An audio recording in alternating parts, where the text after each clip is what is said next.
안녕하세요, 김호준입니다. 4.25 진원 그리고 시큐리티 파일, 국정원 댓글의 지상, 그 논지를 담은 파일과 그 댓글 작업을 수행한 아이디어 비번을 담은 파일이죠. 최근 대법원 법원행정처 컴퓨터에서 우병우 전 민정수석이 2심 유죄 판결에 큰 불만을 표시했고, 해당 파일들이 대법원 판결에 중대한 변수가 될 거라는 내용이 발견이 됐죠. 대법원은 이 파일의 증거 능력을 인정하지 않았고 결국 사건은 파기환송이 됐습니다. 우병우의 불만은 해결이 된 거죠. 검찰이 이 파일의 작성자, 애초 자신이 작성했다고 인정했다가 나중에 기억이 나지 않는다고 진술을 바꾼 전 국정원 심리전단 소속 김모 씨를 작년 8월부터 5차례나 소환했지만 출석하지 않자 체포영장을 청구했으나 법원이 이를 어제 기각했습니다. 작년 8월부터 5차례 소환에 불응했다면 일반인은 진작 체포가 됐겠죠. 시민들이 검찰을 응원하고 사법부를 비토하는 풍경 최근 자주 벌어집니다. 이 생경한 풍경이 벌어지고 있는 이유, 사법부 스스로 제공한 겁니다. 스스로 제공한 이유 스스로 해결하지 못하면 무능하거나 비겁하거나 어느 쪽이든 사법부 신뢰 회복은 아주 멀리 물 건너 가는 거죠. 김원준 생각이었습니다.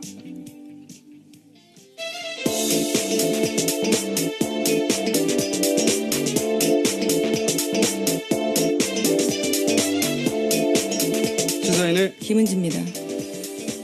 체포영장이 기각됐다는 뉴스가 이렇게 구석에 처박혀 있나 모르겠어요. 네. 기각됐습니다. 네, 그러게요. 5차례, 저는 이게 작년 8일이라고 그러죠. 깜짝 놀랐어요. 예. 저도 소환에 불응해 봤는데. 몇 번 불응하셨나요?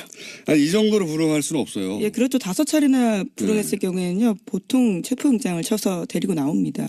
2번, 뭐 그것도 이제 변호사 통해서 일정 조율하고 그러면서 한 2번, 뭐 어떨 경우는 특수한 상황이 되면 3번 이렇게 모르겠는데 작년 8월이잖아요. 작년 8월. 이게 언제부터입니까? 이게 작년 8월부터 했는데 아직도 안 나오면 체포해야 되는 거 아닙니까? 네, 그리고 참고인이 아니라 피의자라고 법원조차 밝히고 있거든요. 그렇기 네. 때문에 반드시 나와서 설명해야 될 부분들이 있는데 나오지 않고 있는 겁니다. 네, 이분이 이제 검찰 수사를 하니까 이제 아프셨어요. 또 아프실 예정인 분들이 많잖아요. 이럴 때는 아프셔가지고 병원에 입원해가지고 계속 안 나오고 있다가 퇴원했는데도 지금도 안 나오는 겁니다. 네. 예, 저도 기각됐어요. 법정에서 여러 차례 봤었는데요. 기억상실 증언도 굉장히 많이 했습니다. 스스로도 기억력이 부족하다라는 이야기까지 했었는데 이제는 아프기까지 하신 거죠. 처음에는 본인이 작성했다고 했어요. 예, 검찰에선 그렇게 이야기했었습니다. 네, 했는데 나중에 이제 진술을 기억이 나지 않는다고 진술을 바꾸고 대부분은 그걸 받아들여 준 거예요. 예. 본인이 기억나지 않는다고 하니까 본인이 작성한 게 확인이 되지 않는다. 이거 얼마나 편합니까? 네, 본인이 자기 이메일은 다 맞고 누구와도 공유한 적이 없지만 첨부 파일만 기억이 안 난다라는 거였습니다. 기억이 나지 않으니까 대법원이 기억나지 않는구나. 그러면 안 되지 하고 증거 능력을 인정하지 않아서 이거 얼마나 편해요. 예. 저도 앞으로 이렇게 할 생각입니다. 무슨 문제가 생기면. 자, 첫 번째 뉴스가 뭡니까? 네, 이명박 정부 시절 국가정보원이 대북 공작금을 사용해서 전직 대통령 뒷조사를 했습니다. 10억 여원으로 김대중 노무현 전 대통령의 뒤를 캔 건데요. 검찰은 최종업 전 이명박 정부의 국정원 3차장 주도로 이러한 비밀 프로젝트가 실행했다는 사실을 확인했습니다. 그리고 구속영장을 청구했는데요. 김대중 전 대통령 뒷조사는 데이비슨이라는 공장명으로 됐고요. 노무현 전 대통령의 뒷조사에는 연어라는 공장명이 붙었습니다. 데이비스는 뒤에서 나온 것이고 연어는 이제 노무현 대통령 해외 비리가 있으면 그 사람들을 국내로 다시 돌아오게 만들겠다는 이런 뜻이 담긴 거라고 하던데. 네, 하지만 다 실패했습니다. 사실이 아니어서요. 예, 사실 무근으로 판결이 나서 실패했는데 이게 이제 실패했기 때문에 드러나지 않을 뻔했던 거죠. 예, 그런데 이게 어떻게 드러났냐 재밌습니다. 갑자기 이름 생각납니까? 네, 원세훈 전 원장. 네. 제가 오늘 멍한 상태거든요. 중간중간에 도와줘야 돼요. 네. 수면 부족으로 멍하기 때문에. 원세훈 원장이 이제 그 국정원 자금을 유용한 사건을 뒤지는데 그 중에 하나가 호텔 스위트룸을 개인 용도로 빌렸는데 그 자금이 대북 공작금이었던 거예요. 네, 하필이면 대북 공작금을 손을 대서요. 줄줄이 엮이게 된 겁니다. 대북 공작금을 이용해서 대북 공작 능력을 조화시켰기 때문에 북을 이롭게 했으니까 빨갱이죠.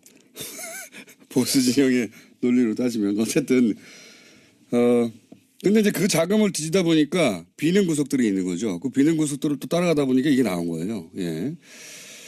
이런 게 요즘 보수에서 유행하는 단어로 말하자면 정치 보복인데, 근데 이제 그 용어로도 전혀 그 적합하지 않은 것이 보복이 되려면 김대중 노무현 두 대통령이 이명박 전 대통령을 굉장히 괴롭혔어야 되잖아요.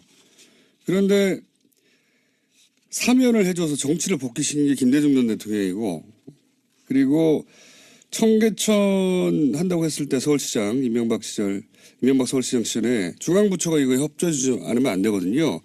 보수 정권이었을 때 박원순 시장이 뭐 한다 그러면 그렇게 못하겠어요.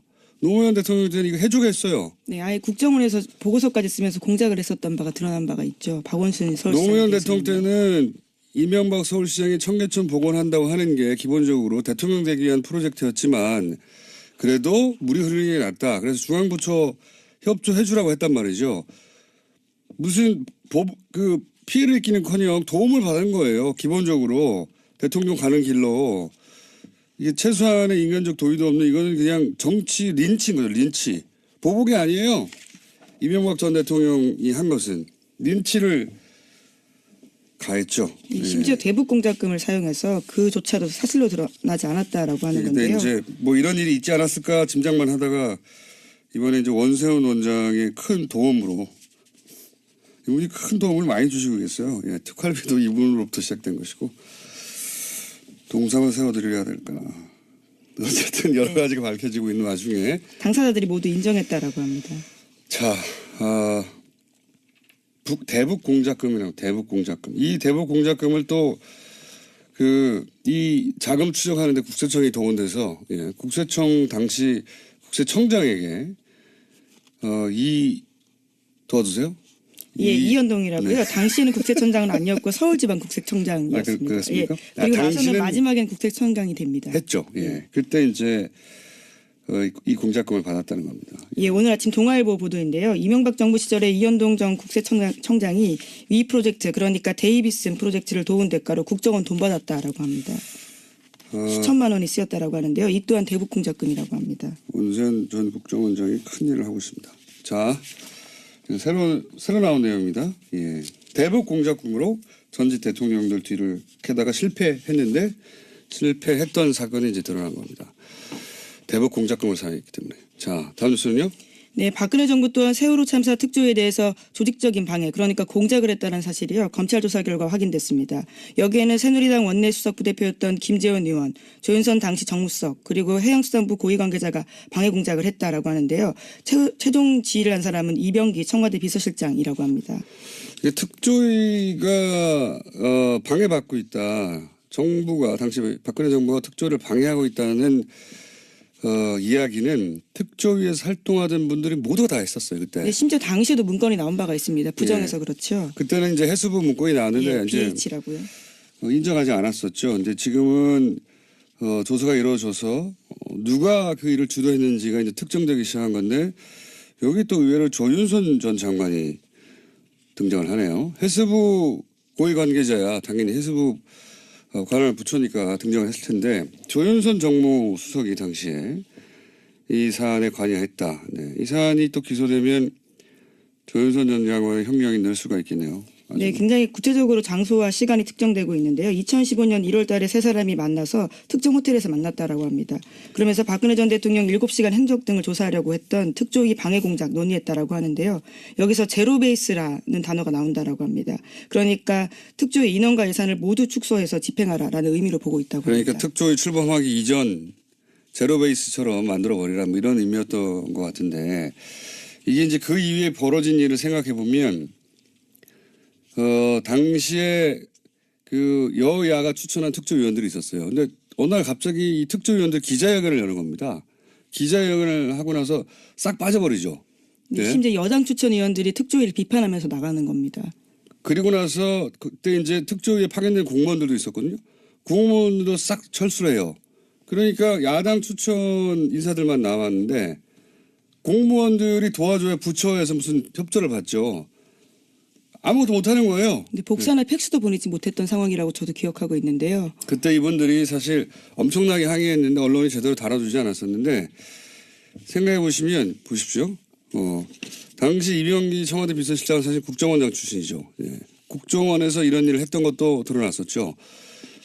이 공무를 공작처럼 한 거예요. 예. 자기들끼리 모여가지고 이렇게 싹 특조위 활동을 방해하자 한 다음에 여당이 당시 새누리당이 추천한 특조위원들한테 기자회견을 시켜줘. 시키면 합니다. 시키면 해요. 그리고 공무원 철수시키죠. 시키면 하는 겁니다. 다 이렇게 한 다음에 결국은 무력화해서 할 수 있는 두 손 들게 만든 거죠. 예. 그거 알아야 합니다. 당시 이명박 박근혜 정부 시절에는 정권이 좋아하거나 싫어하는 일들은 공적 업무를 공작처럼 했어요. 자원외교 좋아하면 공작처럼 진행하고, 예. 예를 들어 세월호 특조위 싫어하면 공작처럼 방해하고. 이게 이제 정말 뒤져보면 어마어마하게 많이 나올 것 같아요. 그래도 된다고 생각했거든요. 그때 당시 정권. 당시 김재원 의원은 세금 도둑이라는 프레임을 만들어서 특조위를 굉장히 비난했었는데요. 하지만 이에 대해서 김재원 의원은 조윤선 수석과 해수부 고위 관계자 따로 만난 기억 없다라고 현재로서는 부인하고 있다고 합니다. 글쎄요. 뭐 기억은 없으실 수 있겠죠. 불리한 기억은. 예, 특별한 상황에서. 근데 이제 이게 이 정도 나왔으면 제가 보기에는 곧 기소가 될 것 같네요. 예. 네, 해수부 차관과 해수부 전 장관들이 피의자 신분으로 나와서 이와 같은 사실에 대해서 진술하고 있다라고 합니다. 그러니까요. 이미 그때 만났던 그 자리에 있었던 사람들이 얘기를 하고 있으니까요. 자, 다음 뉴스는요. 네, 현직 검사가 자신이 겪은 성추행을 폭로했습니다. 서지현 창원지검 통영지청 검사인데요. 서 검사는 가해자로 당시 법무부 간부 안태근 검사를 지목했습니다. 당시 법무부 핵심 간부에게서 사과받기는커녕 인사상 불이익까지 당했다라고 이야기하고 있는데요. 또 성추행 사실을 당시 최규일 법무부 검찰국장, 그러니까 현재 자유한국당 의원이 앞장서 덮었다라고 주장도 했습니다. 저는 이 서지현 검사 인터뷰는 우리 사회의 이제 보수성 그리고 현재 여성의 사회적 지위 혹은 검찰 조직이라는 특수성을 다 감안했을 때 개인적으로 굉장히 역사적 인터뷰라고 생각합니다. 네. 왜 역사적 인터뷰라고 생각 아마 두고두고 이정표가 되는 인터뷰가 그런 인터뷰로 기록이 되지 않을까. 굉장히 힘든 인터뷰군요, 이게. 네, 굉장한 용기를 냈다라고 봅니다. 이 인터뷰 본인도 용기를 냈겠지만 인터뷰로 인해서 많은 같은 처지에 있는 여성들이 위로도 받고 격려도 받고 그리고 용기도 되고 그래서 더 적극적인 폭로로 이어지는 이제 계기가 됐으면 좋겠는데 이게 헐리우드의 제작자 하비 웨인스타인인가요? 예. 네. 그 사람에게 당했던 알리사 생각이 안 나네요. 네, 제작자와 배우들이 많습니다. 네, 예, 많습니다. 최초 폭로가 알리사 도시 이름인데 이탈리아 기억이 안 나네요. 알리사 못 로마인가? 도와드려서 죄송합니다. 알리사 로마인가요? 베네치아인가요? 밀라노인가 합니다. 밀라노의 폭로로부터 시작된 건데 그래서 미투 해시태그가 전 세계를 휩쓸었죠. 예, 작년에 올해의 인물로 뽑히기도 했습니다. 이와 관련된 인물들이요. 우리는 조용했어요. 예, 그런 일이 없어서가 아니라 그 일을 공개했을 때 입을 수 있는 피해가 굉장히 두려웠던 거죠. 예. 꽃뱀 취급을 받는다. 뭐 이렇게 걱정을 했을 것이고 혹시 뭐 조직에 괜히 피해 평지 풍파를 일으키는 거 아닌가. 그러니까 스스로 자책하는 거죠. 스스로 자책하고 이 사회 시선을 내면화해서 잘못은 내게 있는 게 아닐까. 왜 맞는 안에 증후군 같은 거죠. 예. 그런데 이제 그걸 서지현 검사 현직 검사를 깨고 등장을 한 겁니다. 저는 대단한 인터뷰였다고 생각이 들고 이걸 제가 했어야 되는데. 네, 어제 원래 글을 먼저 올렸었는데요. 관련 네. 글에서는 캠페인이 미투 해시태그 달았다라고 합니다. 네. 그리고 관계자들의 반론도 말씀드려야 될 것 같은데요. 안 전 국장은 오래된 일이고 술 마신 상태라 기억이 없지만 있었다면 사과한다라고 하고요. 최규일 의원은 전혀 기억이 없다면서 왜 나를 끌어들였는지 이해하기 어렵다라고 주장하고 있다고 합니다. 네, 밝혀지겠죠. 예. 어쨌든 저는 서지현 검사 응원하고 제2, 제3회 서지현이 계속 나오기를 응원하고 이 인터뷰 자체가 이정표로 기록될 역사적인 인터뷰였다. 저는 그렇게 생각합니다. 다만 아쉬운 것은 내가 했었어야 하는데. 예, 대검 감찰본부에서 계속해서 조사하겠다라고 하니까요. 이후 상황들도 팔로우하실 수 있을 것 같습니다. 알겠습니다. 오늘은 인터뷰가 많아가지고 바로 이어가지고 저희가 어제도 미니를 하나 했기 때문에 예, 미니를 하나 준비했습니다. 안철수 대표 비서실장 송기석 의원 스튜디오에 직접 나오셨습니다. 안녕하십니까? 네, 안녕하십니까. 송기석입니다. 전화와 통화만 하다가 예, 반갑습니다. 어제 이상돈 의원도 직접 나오셨기 때문에 아, 그러셨어요? 예, 직접 나오시는 게 좋을 것 혹시 같아요. 이 자리에 앉으셨습니까? 바로 그 자리에 앉아 계셨습니다. 네. 똑같은 시간대에. 예. 우선 돌아올 수 없는 다리를 걷는 건 맞죠, 이제. 예, 그런 것 같습니다. 사실 그렇죠. 어제 그제 일월 28일 이른바 이제 통합 반대하는 이른바 민평당 측에서는 장준이 발기인데 이렇게 하고 그리고 통합 추진하는 국민당 안철수 대표 측에서는 뭐 당무위 열어서 179명 징계함으로써 사실상 끝난 거죠, 이제. 돌아올 수 없는 다리를 걷는 거 아닌가 그렇게 보입니다. 알겠습니다. 어차피 이제 돌이킬 수 없는 일이면 그냥 핵심 몇 가지 좀 여쭤보겠습니다. 지금 최근에 논란이 되는. 예. 그 전당대회 때 이제 당원을 이것저것 바꾼 거 이것에 대해서 반대쪽에서는 꼼수라고 하는 평가에 대해서는 어떻게 생각하십니까? 당원 자체를 바꾸지는 않았습니다. 그렇지 않아도 당규만 바꾼 겁니다. 그렇죠. 이제 네. 당원까지 예를 들자면 그러니까 대표 당원에 의한 투표 방식의 전당대회가 아닌 다른 거기다 또는 추가하거나 그걸 논란이 있었는데요. 일단 뭐 정면 돌파한다는 측면에서 당원은 개정하지 않았고 당규만. 예, 당규만 이제 그 전당대회 뭐 어쨌든 방식에 대해서만 좀 당규를 바꿨는데 이게 좀 여러 면에서 꼼수다라는 평가에 대해서는 어떻게 생각하십니까? 네, 예를 들어 뭐 새벽 6시에 시작한다든가 뭐 보는 입장에 따라서는 뭐 그렇게 볼 수도 있는 것 같습니다. 왜냐하면 전통적인 의미에 그러니까 한날 한 장소에 특정 시간에 모여서 거기서 잠깐 토론 후에 투표하는 그런 형태가 전통적인 전당대회 아니겠습니까? 그렇지만 이 현대 이 뉴미디어 시대에 와가지고 과연 그 방식을 꼭 고수한 게 옳으냐라는 측면인데요. 거기에 이제 다른 걸 더 가미했다고 볼 수 있을 것 같습니다. 근데 모집단을 줄이려고 대표당원한테 전화해서 모집단을 1000명을 한 절반 가까이 쳐낸 것도 포함해서 뭐 의장 권한을 사실상 무력화하는 뭐 디테일한 몇 가지 장치 이런 건 사실 반대파가 이렇게 했으면 안철수 대표 측에서도 가만 안 있었겠죠. 예, 분명히 제가 보기에도 논란의 소질이 있습니다. 다만 대표 당원 같은 경우는 거의 한 이제 6,500만 7,000명 가까이 다시 회복된 상황이고 그게 뭐냐면 결국 당비를 내지 않는 분들 또 연락이 안 되는 분들을 어떻게 대표 당원 지위를 유지할 것인지 여부가 이제 핵심이었던 것 같습니다. 핵심은 그게 아니라 어떻게든 통합을 하려고 하다 보니까 그렇죠. 그런 측면도 있죠. 그런 측면이 이제, 다 아닙니까? 예, 그렇죠. 전대 이제 가결을 위해서 예. 사실 뭐 그렇게 그렇습니다. 인정하겠습니다. 갑자기 훅 인정하시면. 네. 자, 그리고 또 한 가지 계속 언론에 등장하는 게 이상돈 의원 비롯해서 통합에 반대하는 세 분의 비례대표. 네. 뭐 세 분보다 더인지는 모르겠지만 어쨌든 드러난 건 세 분. 이분들의 출당을 본인들은 요구하는데 안철수 대표가 혹시 이걸 해줄 가능성이 조금이라도 있을까요? 그 전에는 아무래도 그 이제 정당의 자산이다. 당시 총선 당시에 정당을 네. 보고 투표한 거 아니냐 그런 측면에서 임으로 할 수 없다라는 원칙적 원론적 입장을 표현하다가 어제 그제 이제 그 당무위 전에 입장 발표를 하면서 이제 나가서 해라 사퇴 요구까지 했습니다. 근데 사퇴하면 의원직을 요구. 그러니까요. 그래서 제가 보기에는 지금 우리 당 상황은 좀 통상의 상황은 아니라고 봐야죠. 더더군다나 사실상 분당 상황 아니겠습니까? 이런 경우는 그게 과연 그 의원직을 유지해 주는 게 오느냐 아는 게 오느냐. 다만 정치적 상황 변화에 따라서는 네. 예, 뭐 어차피 정치적으로 해결해야 되지 않겠습니까? 정치적으로 해결한다는 것은 유승민 대표의 표현에 맞춰서 이해하면 출당시켜 주라는 건데요. 네, 네. 안철수 대표가 그렇게 할까요? 아마 상황에 따라서는 그렇게 갈 수도 있을 것 같습니다. 왜냐하면 그건 뭐 절대 안 된다고 말하는 것은 좀 통상의 경우와는 다르기 때문에 제가 이제 이렇게 그렇죠. 말씀드린 안철수 겁니다. 대표가 국민의당 창당할 때도 민주당 소속 비례 이 얘기 여러 번 나오지만 네, 그랬습니다. 언론에서도. 그러니까요. 민주당이 요구했고 민주당에서 출당시켰죠. 실제 예, 경남도 그렇죠. 의원 그렇게 해줬고 예. 예. 그러니까 안철수 대표 자신은 했는데 인사동돈 의원은 안 된다. 이거는 앞뒤가 안 맞췄습니까? 그렇습니다. 그 측면이 있습니다. 네, 그래서 제가 그렇게 인정을 해버리시면 말씀드립니다. 어떡합니까 이게. 게다가 표면적 이유가 뭐라고 하든 결국은 민평당 덩치가 커지면 안 되니까 안 해주는 거라고 다들 생각하지 않습니까?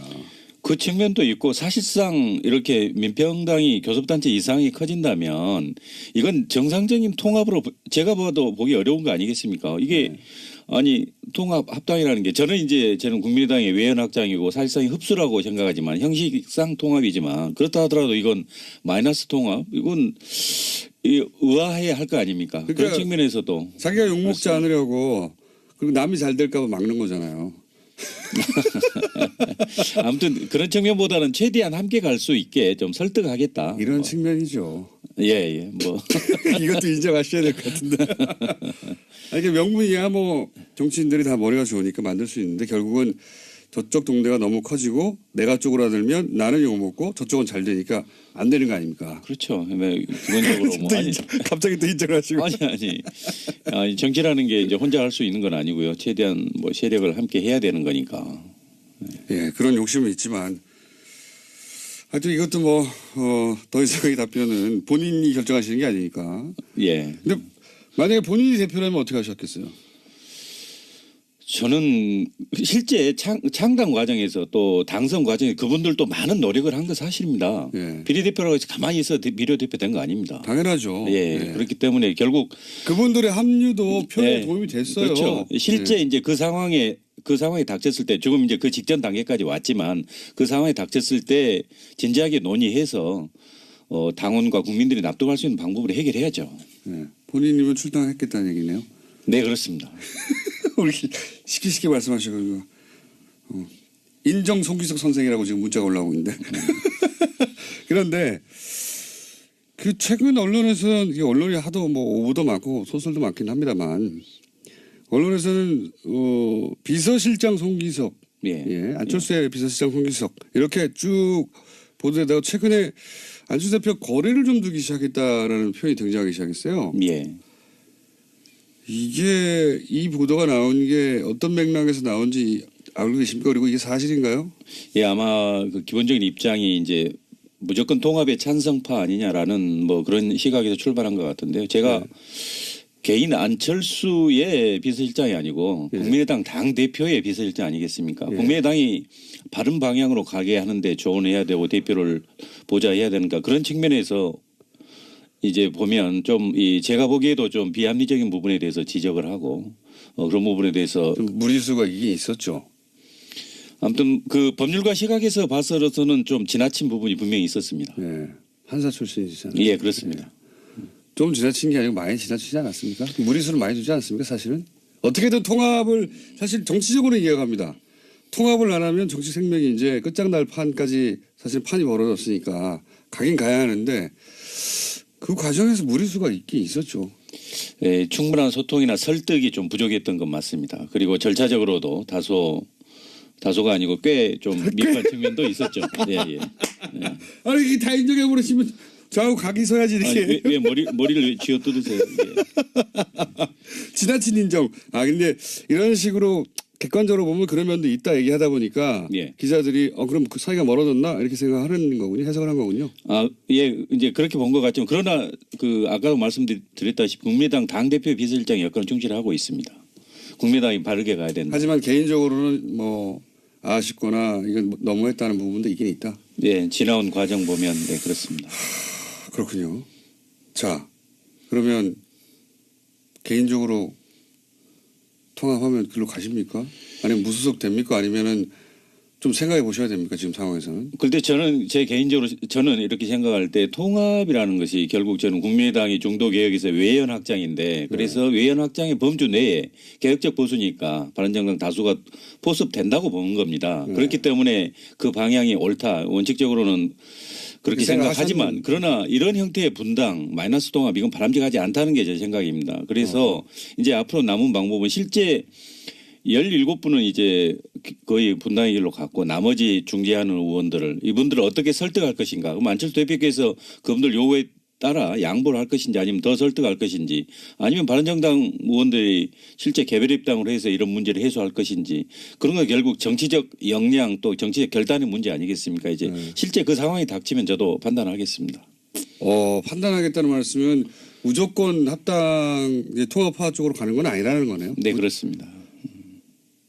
이거 처음 듣는 이야기인데 거리 멀어지신 거 맞네요.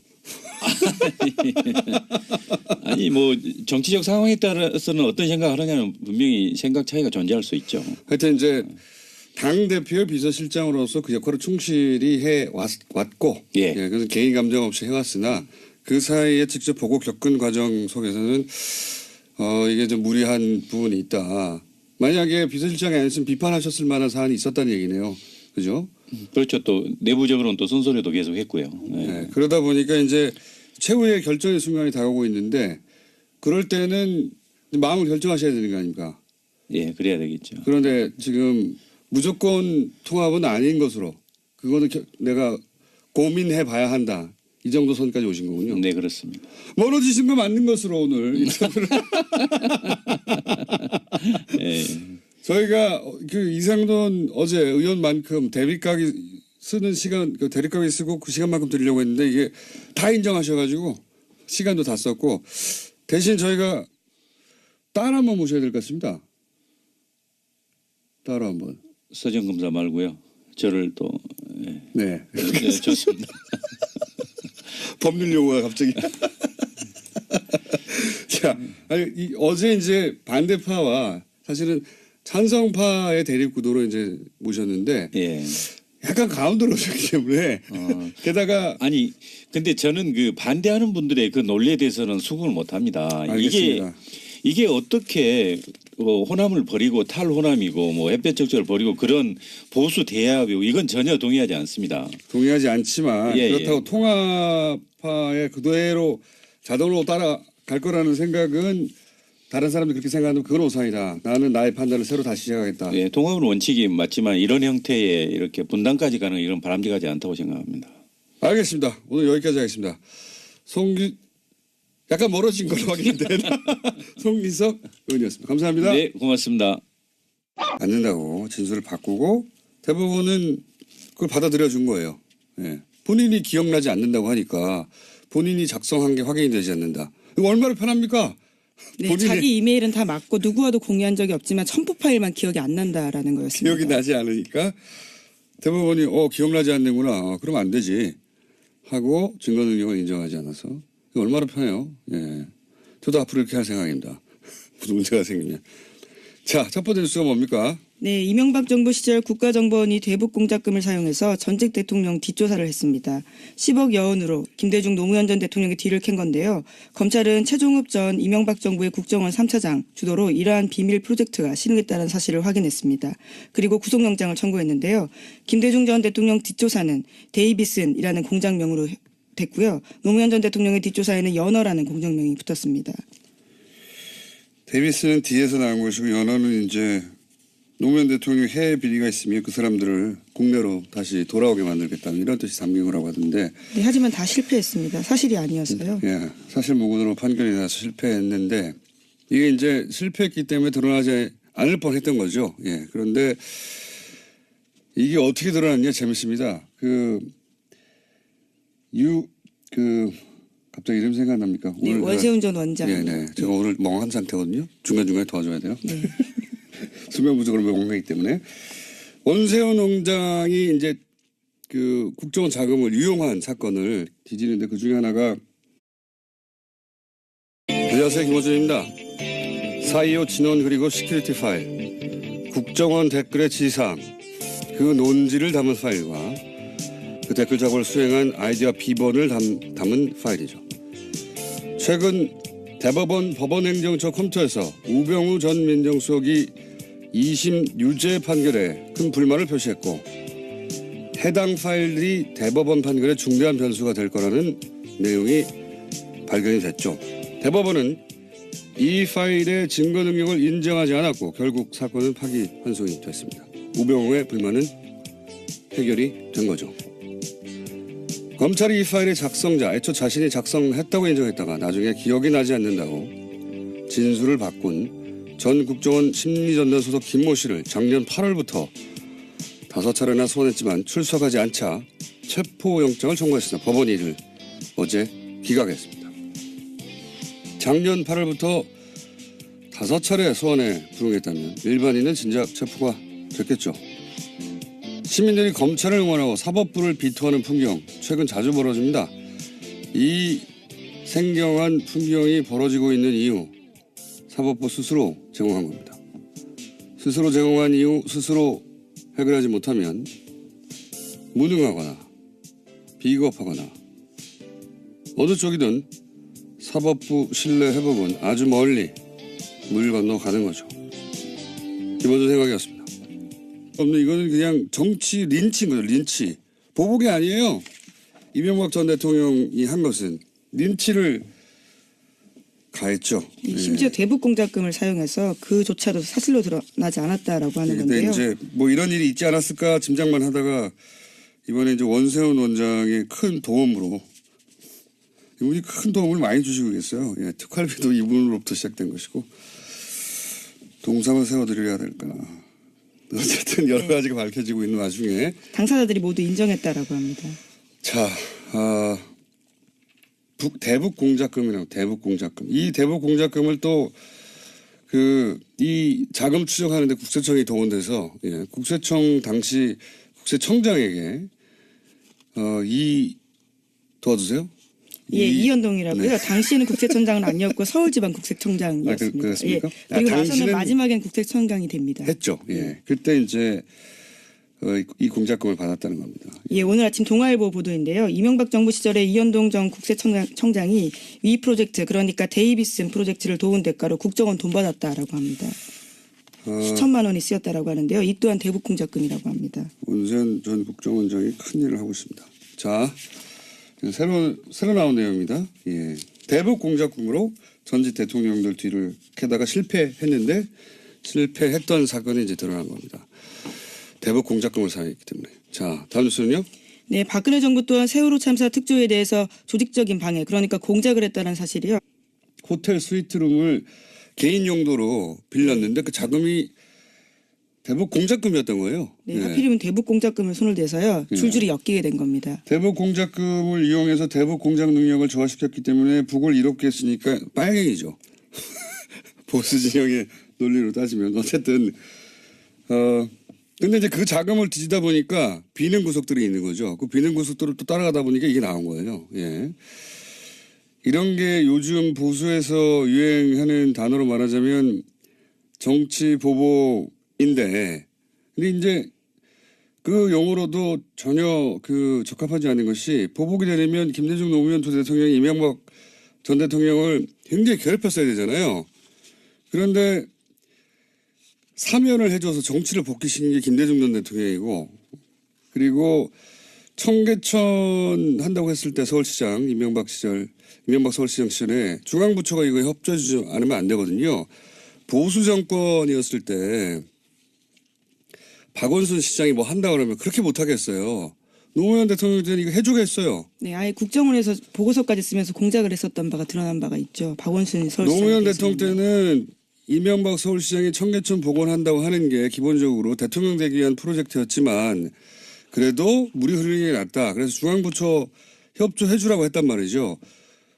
무슨 피해를 입기는커녕 도움을 받은 거예요. 기본적으로 대통령 가는 길로 이게 최소한의 인간적 도의도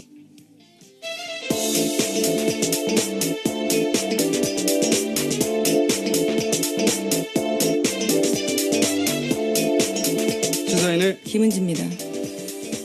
체포영장이 기각됐다는 뉴스가 이렇게 구석에 처박혀 있나 모르겠어요. 네. 기각됐습니다. 네, 그러게요. 5차례 저는 이게 작년 8일이라고 그러죠. 깜짝 놀랐어요. 예. 저도 소환에 불응해 봤는데 몇 번 불응하셨나요? 아니, 이 정도로 불응할 수는 없어요. 예, 그렇죠. 5차례나 불응했을 경우에는요, 보통 체포영장을 쳐서 데리고 나옵니다. 2번 뭐 그것도 이제 변호사 통해서 일정 조율하고 그러면서 한 2번 뭐 어떨 경우는 특수한 상황이 되면 3번 이렇게 모르겠는데 작년 8월이잖아요. 작년 8월. 이게 언제부터입니까? 이게 작년 8월부터 했는데 아직도 안 나오면 체포해야 되는 거 아닙니까? 네, 그리고 참고인이 아니라 피의자라고 법원조차 밝히고 있거든요. 그렇기 네. 때문에 반드시 나와서 설명해야 될 부분들이 있는데 나오지 않고 있는 겁니다. 네, 이분이 이제 검찰 수사를 하니까 이제 아프셨어요. 또 아프실 예정인 분들이 많잖아요. 이럴 때는 아프셔가지고 병원에 입원해가지고 계속 안 나오고 있다가 퇴원했는데도 지금도 안 나오는 겁니다. 네. 네, 근데 저도 기각됐어요. 법정에서 여러 차례 봤었는데요. 기억상실 증언도 굉장히 많이 했습니다. 스스로도 기억력이 부족하다는 이야기까지 했었는데 이제는 아프기까지 하신 거죠. 처음에는 본인이 작성했다고 했어요. 예, 검찰에선 그렇게 이야기했었습니다. 네, 했는데 나중에 이제 진술을 기억이 나지